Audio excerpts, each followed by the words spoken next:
আসসালামু আলাইকুম। প্রতিদিন একই রকম মুরগির মাংস রান্না করতে, করতে আর একই রকম রেসিপি খেতে, খেতে আপনি যদি বোর হয়ে থাকেন তাহলে আজকের রেসিপি আপনার জন্য। I am 100% সিওর যে এই রেসিপিটা একবার খেলে আপনি বারবার খাবেন।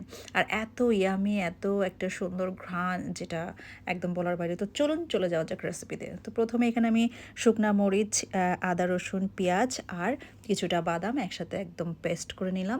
আমি গুঁড়া মরিচটা দিতে পারতাম কিন্তু শুকনা মরিচটা দিয়েছি ঘ্রাণ প্লাস স্বাদ আর সুন্দর একটা কালারের জন্য।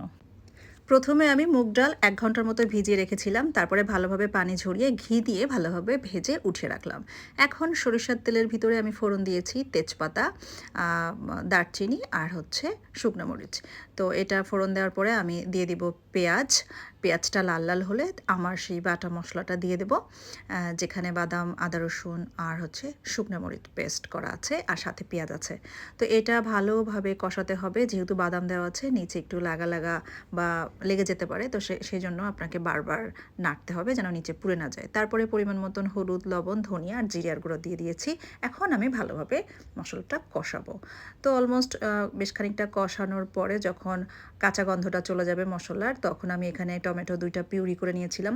পিউরি দিয়ে নিলাম। এখন যখন এরকম কষাতে, কষাতে তেল উঠে আসবে তখন দিয়ে দিব আমি মুরগির মাংস। মুরগির মাংসগুলো দিয়ে আমি বেশ কিছুক্ষণ কষাবো। একবার কষাবো। যেহেতু মুরগির মাংস খুব বেশি কষাতে মানে সময় লাগে না। তো একবার কষিয়ে আমি আমার ভেজে রাখা মুগ ডালগুলো দিয়ে দিব। এখন আমি ভালোভাবে কষাবো। তো এই রেসিপিটা আসলে একবার যে খাবে সে বারবার খাবে। মুগ ডাল দিয়ে মাংস আমরা সবাই কম বেশি খাই। কিন্তু এভাবে একবার করে খেয়ে দেখবেন। I am sure যে আপনি এটা ছাড়া আর কিছুই বুঝবেন না। তো যাই হোক এটা আমি ভালোভাবে কষানোর পরে যখন দেখব এরকম ডালগুলো কিছুটা সিদ্ধ, সিদ্ধ ভাব হয়ে আসছে তখন আমি একদম ফুটন্ত গরম পানি দিয়ে দিয়েছিলাম। আর এখানে দিয়ে দিয়েছিলাম আ গরম মসলা বা এলাচ দানা গুঁড়া করে দিয়ে দিয়েছি আর দিয়ে দিয়েছিলাম ১ চামচ ঘি। এটা নামানোর বেশ কিছুক্ষণ আগে ঘিটা দিয়ে দিয়েছিলাম। এখন আমি ঢাকনা দিয়ে দিব এটা সিদ্ধ হওয়ার জন্য। তো এই যে আমার অলমোস্ট হচ্ছে সিদ্ধ হয়ে গেছে ডালগুলা। তো নামানোর ৫ মিনিট আগে আমি ধনিয়া পাতা দিয়ে গার্নিশ করে দিলাম। এখন আমি আবার কিছুক্ষণ ঢেকে দিব। আরেকটু ঝোলটা মাখা, মাখা হবে তখন আমি নামাবো। আরেকটু হবে এটা এখনো হয়নি।